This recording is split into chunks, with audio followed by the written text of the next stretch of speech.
I've been thinking about God the gardener. God has given us so many opportunities to enjoy creation, our parks and grounds, even flower pots and window boxes. As a gardener myself, I love being outside. The atmosphere is cleaner, my spirit lifts, I'm content. I'm never happier than when I'm messing about in the dirt.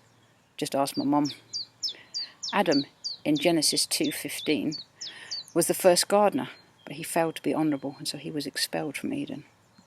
One of my favourite stories about God as the gardener is when Jesus mentions the vine in John 15, verses 1 to 8.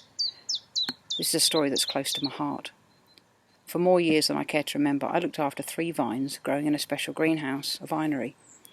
Vines have a trunk and then a network of rods, and then the branches grow out from the rods.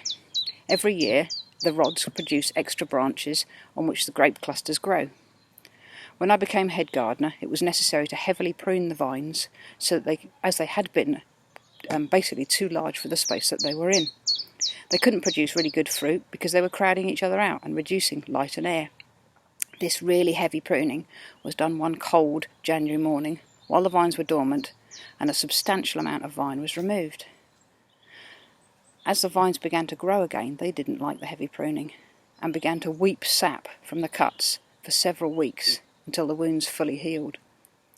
The rods then also produced an awful lot of unproductive stems and leaves, which were constantly being removed.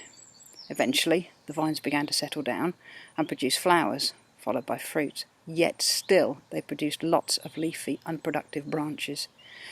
Every couple of 3 weeks, the unproductive branches were cut out, while the branches that had fruit were shortened, so that just 1 or 2 clusters of grape grew per branch. It was a constant job across the summer, as the vines continued to grow in all directions.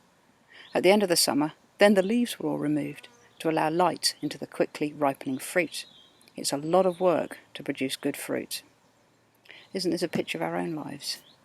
We allow things that shouldn't really be there, maybe a grumbling attitude, a mean streak, the odd hurtful word, into our lives. They start small and gradually impact our lives. Eventually, we start having things that need to be dealt with, and we don't like the hand of God removing the nasty bits in our lives. We might react badly. We may still struggle with the problem. We may want to keep it and not see anything wrong with the things that we're doing. We know best, don't we? But God is patient and gracious. He helps us to keep our waywardness under control until eventually we understand his pruning and want to live fruitful and productive lives that honour and glorify God. Blessings, and stay safe.